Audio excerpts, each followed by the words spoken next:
been doing the climate.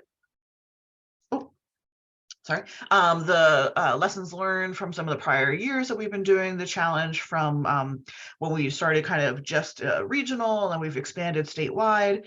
Then we will highlight some resources that are available to teachers and students to use, both directly coming from us, prior work and prior resources from the New Jersey Student Climate Challenge, and other resources that are available. We'll talk briefly about the rubric that will be used to evaluate those student submissions, and then have plenty of time. Any other additional questions, ideas, requests for support, we're open ears. We're a small group, and like I said, I taught middle school for a while, so I'm accustomed to being interrupted. So feel free to, if I'm not seeing your hand raised, feel free to just interrupt me if you have any questions or need clarification about anything as we're going through. So the challenge, in essence, it's for students in grades 6 through 12. So if you are in a school, I think Jennifer, you were just saying you're in a K-8. So absolutely, your 6th, 7th, 8th graders definitely are welcome, even if it's not traditionally labeled a middle school or high school. But we're hoping students are going to be working in teams. We're not really trying to encourage, 21st century skills and collaboration and creativity. And so independent projects aren't really what we're looking for. We're also trying to keep in mind that, when we have a class of 24 students or 30 students or something like that, there's not much impact that each student is contributing when we have so many students on one particular project. So that's what we're hoping for, teams of, somewhere between 2 and 12 students. If you have a class or a club that is larger than that, feel free to have multiple projects that kind of either dovetail along with the kind of different submissions, or kind of go in different directions as you see fit from a management standpoint. In essence, what these teams of students are going to be doing are actually completing a school or community-based climate action project that is going to address either the human causes of climate change or the detrimental impacts from climate change to our local environment. And then the students are going to create a digital story video, and I'll talk a little bit more about what I mean about that. It's not just like a straightforward presentation. We really want to hear kind of like the story and the narrative and the why and the motivation behind the action project that was completed. What were some of the challenges? What was the inspiration? Kind of tell about the action project in a informational way, but also a meaningful and engaging kind of entertaining way as well. The timeline for the challenge this year, registration is open now. You can register at any time. Registration does not commit you or your students to submitting an entry. Registration does help us prepare for the number of entries to anticipate. It also allows us to open those lines of communication as new resources become available. We're able to easily share those resources with you, any updates about what's going on with the climate challenge. It just helps, kind of have that information to start being passed back and forth. Either if you have any questions, you can easily contact us, or we can reach out to you with resources and other help and support. So we have been doing this a couple of years now. So we've kind of been slowly tweaking how we run the challenge each year, but the benefit of that is that there are now 2 full years worth of recorded educational sessions, some student sessions and some more directed for teacher professional development sessions around a wealth of different climate change related topics. Everything from thinking about how food waste is a climate issue to energy efficiency suggestions, to everything between tree planting, everything, pretty much anything you can think of related to climate change, thinking about environmental justice. So kind of like thinking about what are some of the different themes of topics or action projects that you and your students could be doing, but also, kind of assistance around, well, how do you construct a digital story? What are some suggestions from us around creating this digital story video that we're asking you to submit? So it's kind of like the full from start to finish. How do you plan a project? Some of those different resources are recorded already and available for viewing at this hyperlink. It'll take you to the the New Jersey Student Climate Challenge website, which is hosted by Sustainable Jersey for Schools. So you'll be able to look back and see all of the recordings of the prior sessions. And then also at that link as well, you'll be able to see the finalist videos. So the student submissions that were awarded first, second, and third place in both the middle school and high school categories from the past 2 years. So you can kind of get a feel for the types of projects that are performing well as compared to the others that were submitted that year. Andrea, Mhm. I just, sorry, I just wanted to Please. interrupt you because we got a question in the chat. Oh, sorry, I First, didn't see it. so going back to the page that you were on. Mhm. First of all, I want to say, I thought I updated this, but we did change the due date for the projects to April 21st. Yeah, that's what I thought it was. Yeah, I thought, like... and I put it in red and I thought I changed it. So I apologize for that. We'll update it in the slides that we send out. So the applications are due on the submissions by the students are due on April 21st. And there was a question about whether the project actually has to be completed. And I mean, if you've made progress towards the project and it's not 100% completed, that's fine. You can just talk about, the video could include, you going through doing the project and the anticipated outcomes.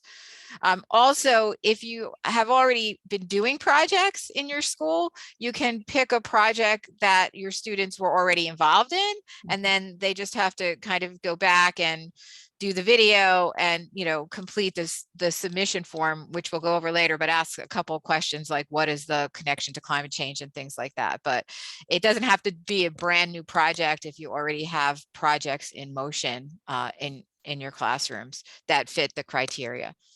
Absolutely. Absolutely. Yeah, sorry I missed that in the chat. My chat window is over on this screen and not on this. Any other questions while we're taking a pause? Okay. And in similar to a strain of thought as to Renee's answer, it also, the action project could be, if you're thinking, oh, well, our school really wants to consider solar panels. That's a huge project. So we're absolutely not expecting to be able to go start to finish, thinking about installing solar to installing solar. We're like, you could also, some of the types of projects we'll talk about in a minute could be coming up with the plan or coming up with the proposal to present to your school's administration or to the school board, or advocating for the school board or the school administration to adopt sustainability plans or climate action plans at the school level or at the district level. So those are all absolutely what we consider to be action projects as well. So it could be working towards that, or we'll talk about in a few minutes, it could be writing the grant for funding to support doing a subsequent action project. So we consider those all to be action projects. So it doesn't have to be, start to finish in 1 year if it's a larger project like that. Check if there's anything else. Okay. All right. So as I said, these links are all hyperlinks. So when you get the PowerPoint slides, you'll be able to jump right over. But we have put together on our New Jersey Student Climate Challenge website a teacher guide that has extensive resources in there, kind of guidance around ideas for projects, guidance around how do we kind of help scaffold students through this process to be an active facilitator, but not be the team leader, to really have it be more student-driven action. We have kind of a modified version of the teacher guide into a student guide in both Word or PDF form. I know when I was in the classroom, having things in Word form that I could tweak and add my own deadlines or add my own guidelines or things like that for students, checkpoints for students, were really helpful. So we've made sure to upload it in both formats. And then some of the more official rules, the student consent and release form that we'll need to be asking students to complete when they're submitting their projects. And then the brochure, just kind of like, if you need to take, share the brochure with your assistant principal or your school principal or administration and try to get them on board for participating. It's some nice kind of concise, clear language around what the climate challenge is and the benefits for getting involved. And that we have a bit.ly link at the bottom that will take you directly to that Sustainable Jersey for Schools website, which is the kind of the home for the challenge. I see, Al, your question. So guidance for schools developing a climate action plan. We don't necessarily have like a step 1, 2, 3. There are a number of different resources. Renee, is that a variation of that? Would that be any actions related to that their Sustainable Jersey for Schools might have? I'm trying to think.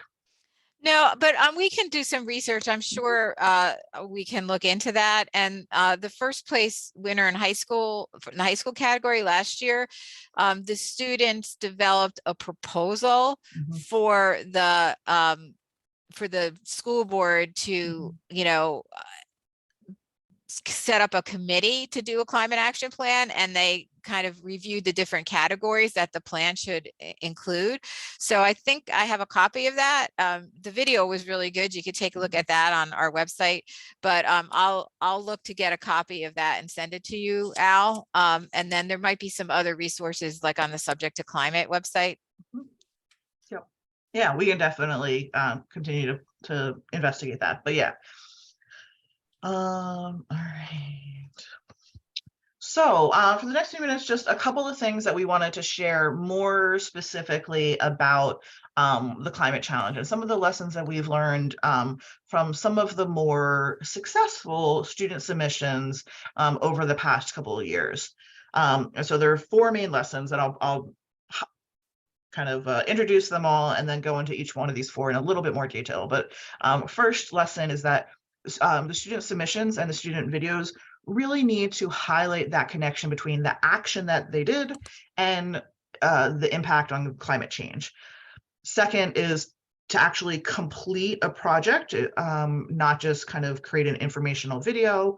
Third is during the digital story to really tell us a story. It's called a digital story for a reason. Tell us the what, the when, the why, the how, to kind of get us as the audience members, get us engaged and interested and laughing along with you, or really on the edge of our seats, hearing about the project that your students were able to complete.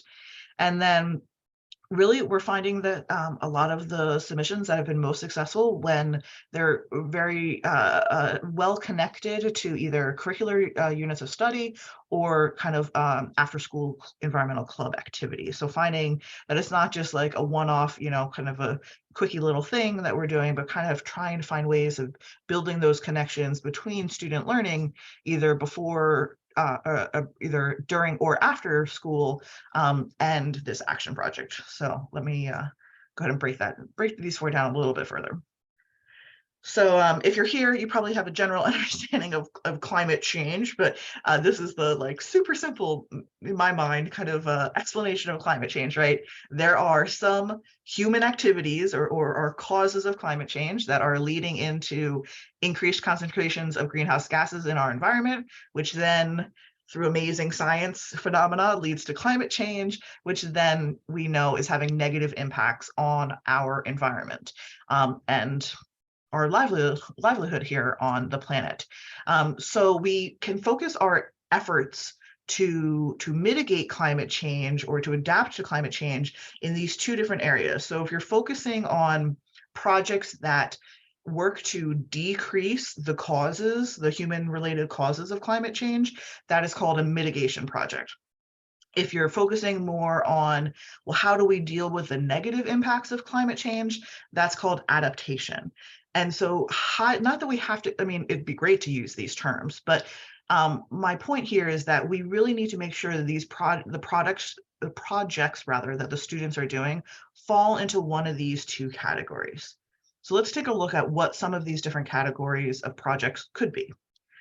So the myriad of different human-related or human activities that are causing climate change, that we use fossil fuels for energy and heat, that we use fossil fuels for transportation, that we are undergoing the process of deforestation, different agricultural and industry-related causes of climate change. There's all these different strategies you can see listed in orange on the right hand side, lots of different strategies that students can get involved with that have a direct connection to one of those causes. So we really want students to be able to highlight what they're doing. If they are advocating for anti-idling in your school drop-off line or in your school pickup line, or if you're having an eat or buy local campaign, how is that directly related to climate change? We want students to be able to address that these aren't just generally good environmental things, like being able to just say, oh, well, we recycled plastics. That's great. But if that's all you're saying, we recycled plastics, how is recycling plastics going to have a climate connection? It's not just the process of recycling, it's the thinking about, well, we're having less of a draw on plastics, or we're having less of a draw on fossil fuels and other non-renewable energy sources and resources. Thinking about we've had students in the past submit, or I think we did have a project, like submit like an anti-littering campaign. Yes, we did a couple of Yeah, them. yeah. And so that's where like thinking about a project that is like picking up litter in the local environment, that's a good kind of like general environmental behavior that I don't want to discourage. I'm all for picking up litter. But that like an anti-littering project is a very tenuous link to climate change. So that's where we're hoping that projects that fall more under like these mitigation strategies or these kind of adaptation strategies have a much clearer link between what the action project is and its connection to climate change. So as Maggie, I think you were talking about, and others I heard, I think a couple of people mention around uh, right, I think Maggie had said native species or cherry. I don't know. Somebody was talking about kind of thinking about the importance of native species and related to water conservation efforts, and that why are some of the benefits of native species even when we have drought? Well, so thinking about how we can, thanks Al, thinking about, so was Cherry, how some of these different projects that we can do can relate directly to climate change. So not just generally good environmental behavior choices, but more specific. And I see some questions going on in the chat. It looks like Renee is covering them. Yeah, no, definitely, Maggie, you feel free to highlight both. Absolutely fine. If and kind of the explanation of how it's hitting on both ends, love it, fantastic. We just want to make sure that students that are definitely climate action projects and not just like good environmental deeds. All right. So, the types of projects that we're actually looking for, they need to have a school or a community-based impact. When our first year of the project, when we were all still remote learning during COVID, we accepted some home-based projects, but now that we're generally back in schools, we really want to see a broader impact for the projects that are undertaken by the students. And they need to have some sort of outcome. So that could be, a physical change to the environment, installing rain barrels. It could be a reduction in a climate change causing factor. Having encouraging anti-idling in your school district or in your the bus lane. But it could also be this kind of increased awareness or civic engagement and advocacy, so that it's not just telling all the bus drivers to turn off their buses, but it's education as well. So kind of promoting awareness, having the students advocate for getting involved in different types of projects. So that's where we're talking about, bringing ideas for sustainable climate action plans to the Board of Education's. Love it. That kind of like student involvement in the process. And here are some of like my current like hints of like, how do we make this a more interdisciplinary project as well? Well, thinking about the civics connections, thinking about the ELA connections of, putting together a persuasive discussion and presentation, thinking about how we can calculate the energy efficiency savings if we are, using a last out, lights out kind of campaign, or other kind of energy conservation behavior-based approaches. And then the research and the funding proposals. So that's absolutely, if you have a big goal in mind, I know we've had in the past kind of like aquaculture campaigns and things like that, like bringing these kind of like larger projects to your school. It's okay to think about them in steps. And step one is kind of research and funding. And in that strain of thought, Sustainable Jersey Sustainable Jersey and Sustainable Jersey for Schools, their grants program does have an open cycle right now. So, and it's actually very well timed for kind of be to coincide along with the student challenge. And that's, kind of putting together these proposals. They are competitive, but they're certainly not impossible to get funding. And doing the research and putting together the proposal, having the students kind of drive that forward, absolutely could be a great action project for the climate challenge. Andrea, can you go back Please? to the other slide? I just want to make a couple more comments or Yeah. tips on that, just some ideas. So I mentioned that the high school winter last year, they did a proposal for the board to set up a committee to commit to doing a climate action plan. But any kind of advocacy that students could do would be good. So if there's, a public hearing on like something at a DEP that's directly related to addressing climate change, having the group write comments and submit them, or like if they identify like a drainage basin in their community that could be naturalized to, be turned into a habitat for pollinators or something like that, and they want the municipality to do it, they could do the research and, present it at a council meeting during the public portion of the meeting. So anything that really gets them engaged in trying to go to next step and advocate for a policy or a project at the school or municipal level would be good. Absolutely. A letter writing campaign or doing a letter writing campaign and inviting a council person or somebody in the state legislature to talk to, meet them to talk about their ideas or whatever. We did have mayors in videos in the past too. So anything that really helps students understand that they do have agency and they do have power to influence public policy at all the different levels. Absolutely. Yeah. Cool. Any questions on that?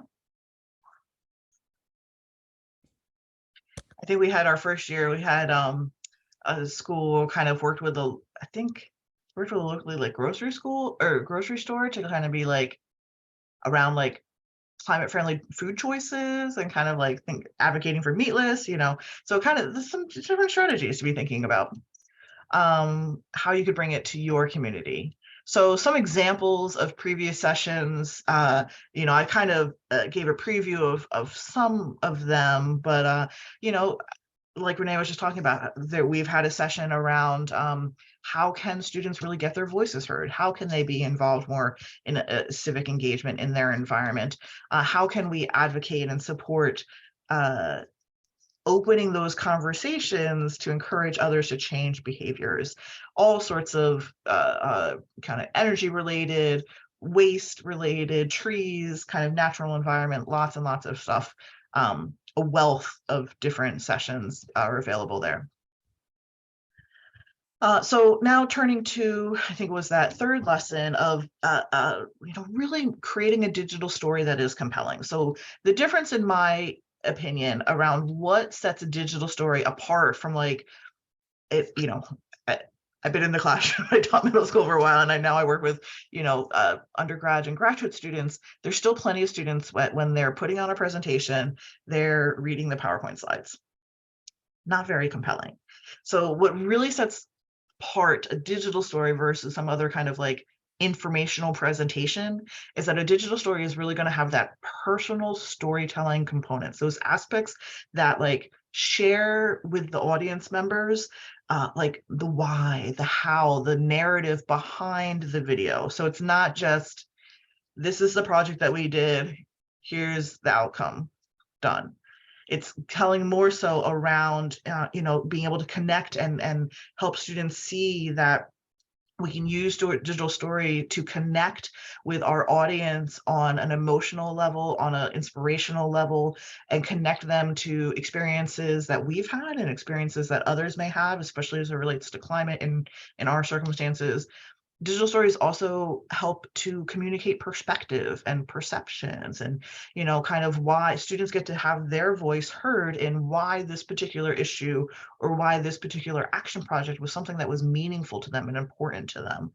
And then finally, it helps to highlight the collaborative nature of our efforts, that a digital story often are going to have, just like any kind of like a story that we watch, kind of has some characters, has their points of view, has some conversation happening. It's not just a dry kind of presentation of here's what we did, here's the outcome, but a little bit more, just the story behind it is really what we're looking for with digital stories. There is tons of great digital storytelling resources out there. Digital stories and kind of youth, like telling my climate story has become a pretty popular activity. And so we've listed some organizations that have already kind of put out a number of instructional resources and guides, along with sample student videos around telling climate stories, and especially digital stories, as we're kind of thinking about around the climate action projects. There are at least one or two kind of really great resources that I love that are on our New Jersey Student Climate Challenge website around kind of youth impact and digital story and how to construct your story, that I definitely recommend. We had a local New Jersey kind of environmental filmmaker kind of tell how he gets his stories kind of like in their forefront, and how they're just award-winning stories. They tell more than just here's this endangered species. It's much more than that. So kind of how we construct those stories. So lots of great resources there. And then finally, I want to make sure we have enough time for lessons learned. So I'll move quickly on to this last idea of integration. So we really, we're from the Sustainable Jersey side of folks. We're a team of educators or former educators. I think of myself, many different hats that I wear, and I'm sensitive to saying like, oh, here's one more thing that teachers should be doing. And while I think personally this is a very important and meaningful thing that students should be doing in our classrooms, either during or after school, I am sensitive to that, like one more ask, one more ask, one more ask. And so what we're hoping is that as we consider how to really start addressing the 2020 version of the New Jersey Student Learning Standards, which have asked teachers, science teachers, and all content area teachers to include climate change in their classrooms from K to 12, that this can be a really meaningful outcome of effective integration of climate change, and really helping students not just learn about climate change, but be doing something, and kind of that empowerment and around their agency to that they can be doing something now that has a really positive impact on this huge environmental issue. So finding ways that we've heard from teachers, even in other information sessions this year, about how they've successfully collaborated with their digital media arts, kind of teacher to kind of be working together to edit and create videos, or other kind of interdisciplinary instructional teams where the students are researching how to make public comments on things and how to get involved with a civics or a social studies lens, and then kind of bring in some of the science content, but many different ways of bringing this in together so that it's not just a tack on, that it's something that it can be a little bit more effectively integrated into what you're doing either during the school day or after the school day. And I think, Renee, thank you, or Rosalie, for dropping in some of those direct chats or links that I was talking about. Yeah, that's one of my favorite ones, the communicating climate stories. But But yeah, so this effort towards curriculum integration is not like my brand new idea or anything like that. There's lots of other people who have been working in these spaces. And so Clean and NJDOE has a climate change education website now. Subject to Climate is fantastic.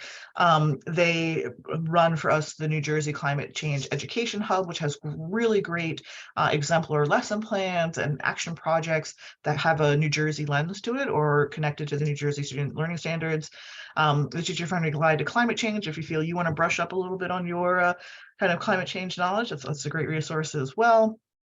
And then, you know, we want to make sure that we're integrating also that there are tons of other resources beyond. So Sustainable Jersey and Sustainable Jersey for Schools, the actions, if you're already doing actions to you know, be certified in the Sustainable Jersey for Schools project, very likely there's some interplay between climate related actions and the actions that you're already doing, or actions you can consider because they have a climate connection.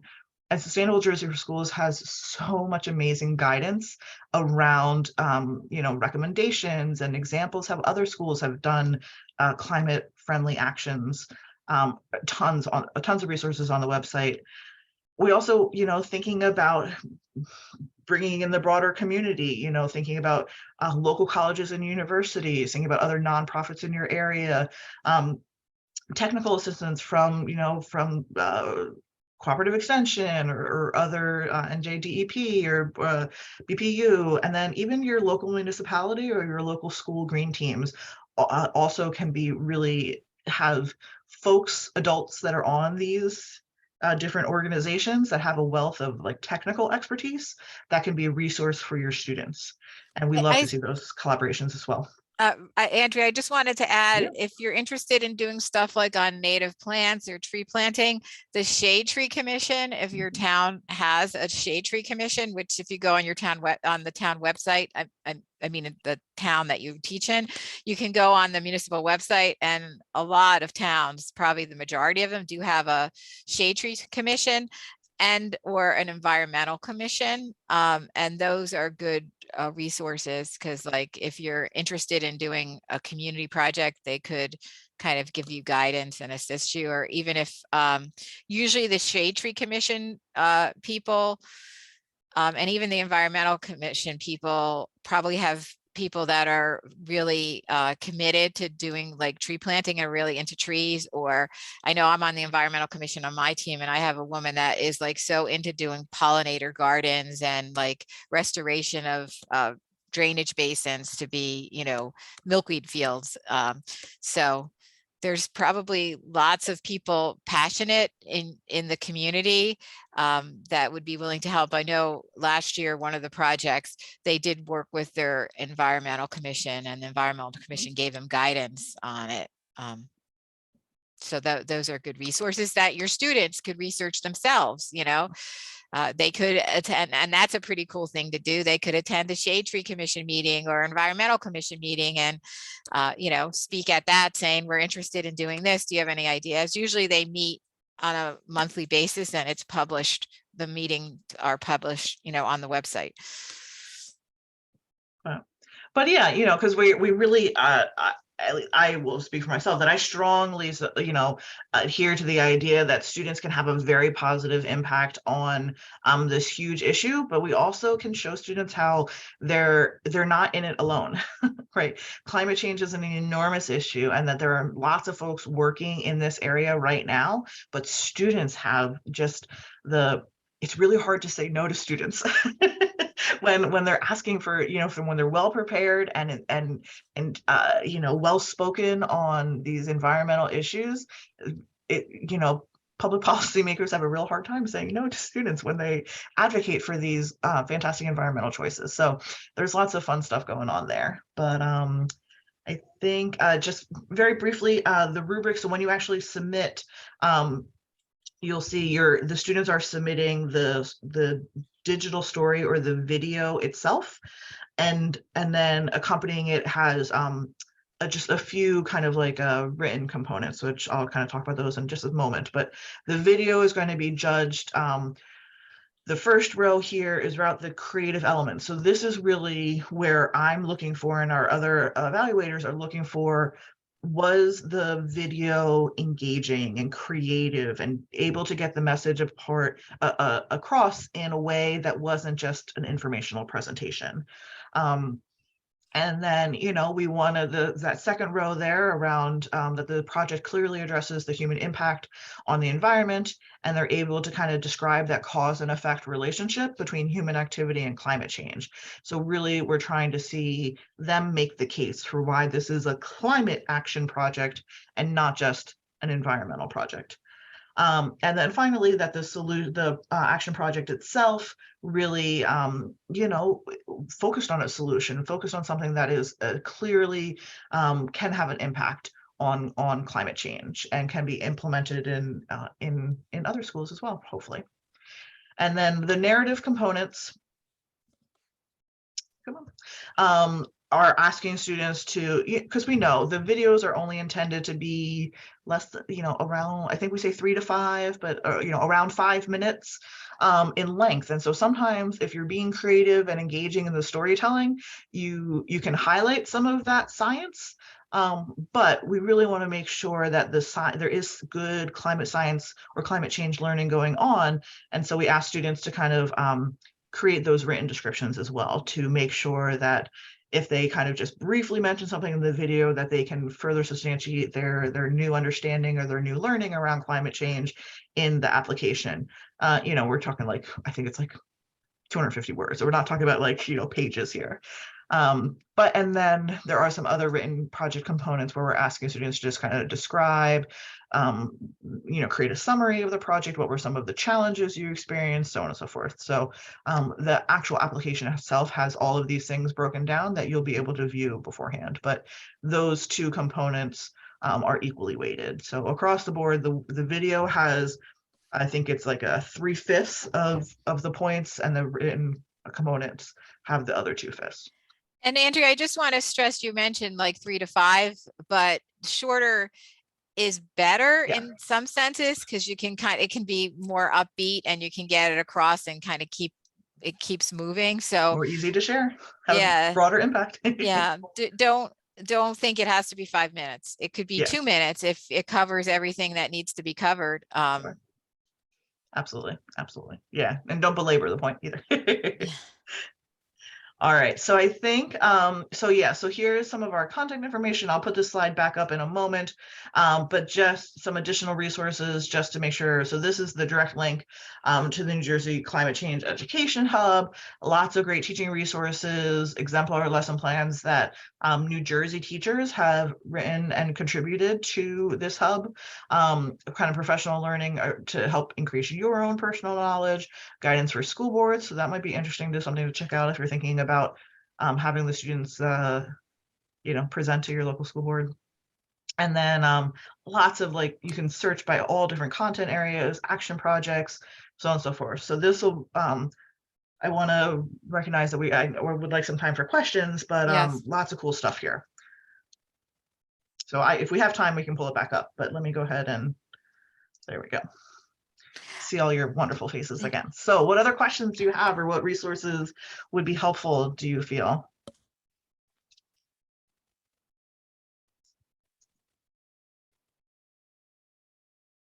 Are you speaking, Cherry?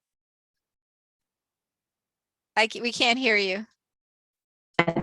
I was talking to Jess about Oh, okay. Sorry. We see 2 of you now. Yeah.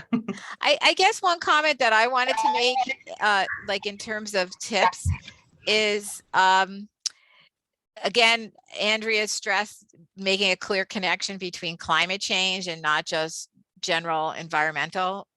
Like if you're talking about recycling, it's you make the connection of help stormwater because the bottles aren't clogging up the drains, and the whole production process for bottles, and if they're recycled, or like if you're reducing water bottle usage, like it's not only just because of less garbage. There's also other real reasons that connect to climate change. And the other thing is clarifying what the project is. We had one video last year that was really good that addressed anti-idling, and it was really informational, the video, but it wasn't clear what exactly they did. Like, did they run that like during school and show it to students, and did they follow up? Like, really, the two things that the review committee wants to know is what exactly was the project, and then how it connected to climate change. And then kind of, obviously, as Andrea said, making a personal connection to it and how it moved the students that were doing it is good to include.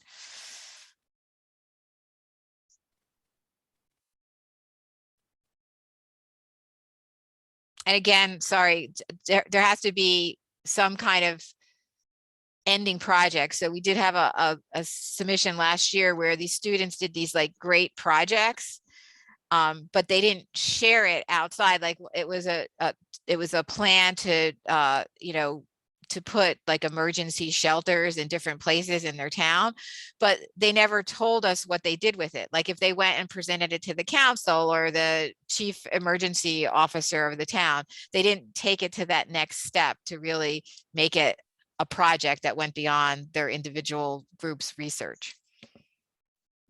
Yeah, Maggie.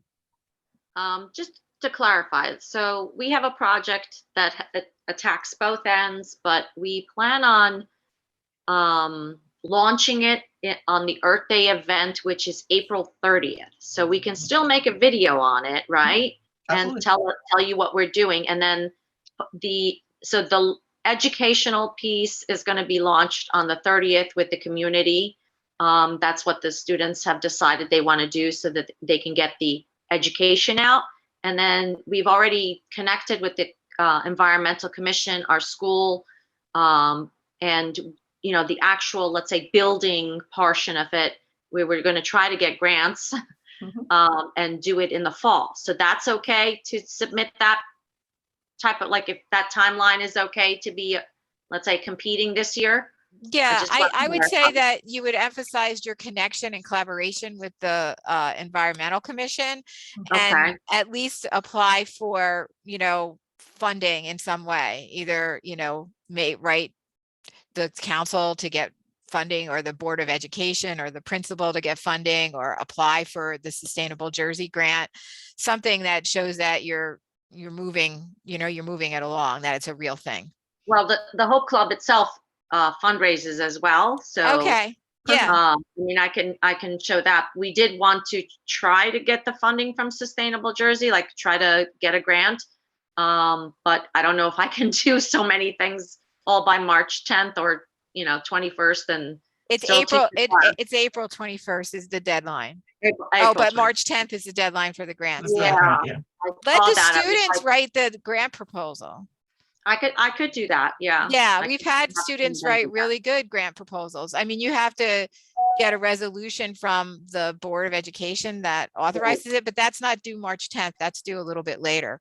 So yeah, I would let the students do most of the grant writing. Okay. I just wanted to make sure, because I knew I wouldn't get the actual project done by the due date, because I saw this. I mean, I applied a while ago, and by the way, I did not get an email. So when I saw it again at the TCNJ conference, I actually took a picture, because it said it would send us an email. I had done it in October, November. I'll have to check to see that if we have you on the registration list, and let you know. Yeah, because I did it back when we got the when we went to get our we got certified as bronze. So I saw it there and I was interested and I applied, and it said it would send me information and I never got it. Okay, I'll check, because I know Joanna, our program assistant, she did email everybody that was registered when we extended the due date. So I'll check to make sure that you're on there. If not, because I would like to, and I'm very interested, and the students are really working hard on something that's, I think, kind of nice for the community. As yeah, it sounds great. Yeah, I'll confirm with you, and if not, we can just get you registered. Okay, and we're going to get this PowerPoint sent to us, right? Yes. Okay.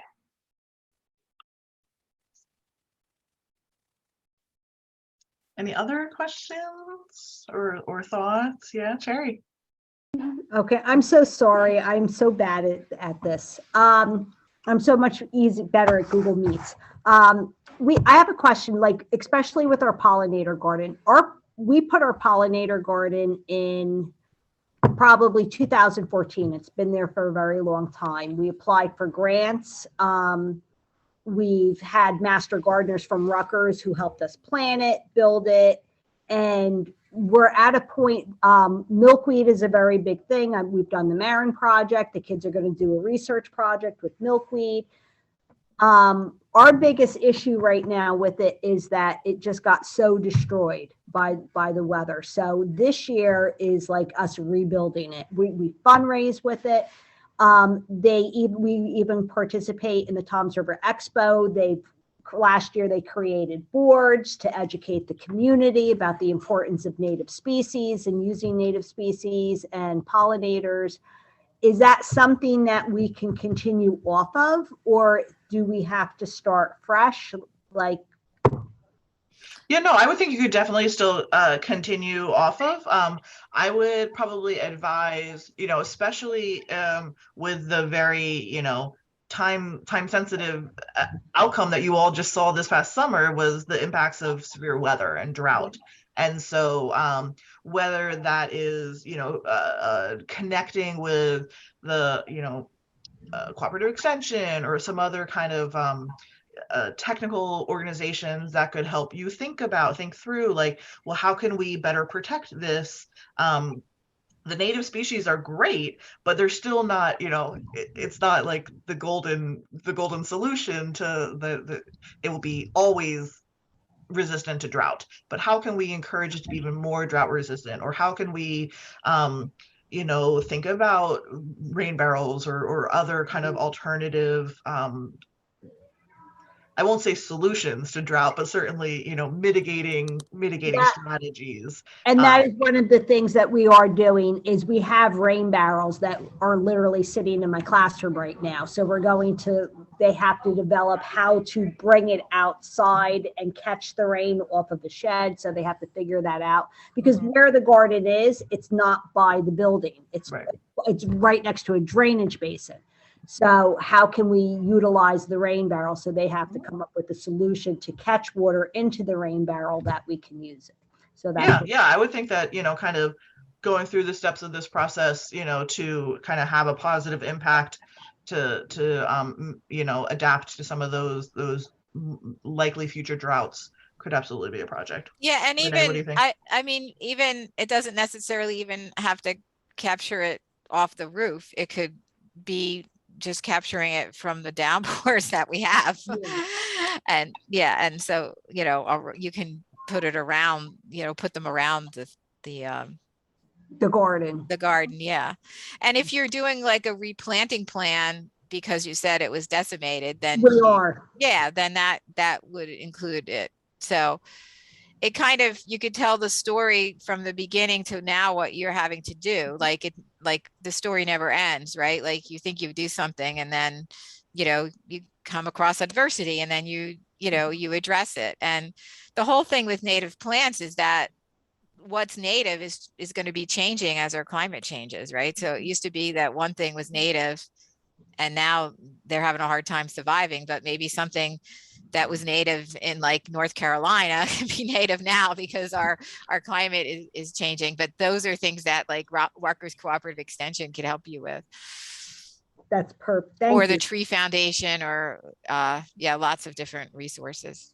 Yeah, and that actually the kind of like the events of what's happened to your rain garden or your pollinator garden, it's kind of like ripe for a digital story, right? This kind of like, here's all the stuff that we did and yay, and then a challenge is experienced, and how can we, come out better from after this current challenge, kind of there's thinking from a storytelling side of things, it's like, the climax and the solution and etc. So could be really engaging. And what's crazy is the garden was beautiful last year. So here these kids made this beautiful presentation for the expo last year, and now going out to the garden this fall, we were like, oh no. And, so before and after phases, and then what you're doing to correct it was a perfect story. All right, perfect. Thank you so much. So I want to be respectful of everybody's time. I know we're a few minutes after. Any other questions? Or, I mean, I'm happy to stick around, but I know sometimes folks have to go, so feel free if you need to. But thanks so much for your interest. We'll be following up. Renee or Rosalie, any other kind of closing I remarks? just have, Maggie, what school district are you from? Paramus, I think you said. Oh, Yeah, Paramus? Paramus High Okay. School. Mhm. I'm checking to see if you're, I have you on the registration list. Yeah, I took a picture, like I said, the day we were at the TCNJ conference, I reapplied. So I'm hoping, it says 2022-23 Climate Challenge registrations. Thank you for registering for New Jersey. So I took a picture of it and it has my email. Oh, okay. So you should be on our list then. I hope so. Well, we'll get you there if not. Thank you. But okay. Well, thanks so much, folks. Or Al, anything I see you. I was just going to say thank you. This was very informative. So I don't have a lot of questions right now. I'm sure I will, but thank you. This was great. Yeah, feel free to reach out. All right. Great. And anybody, feel free to reach out. We're happy to assist. Maggie, can you just hold on 1 second? Sure. And I'll get you all straightened out. Okay. Thank you all.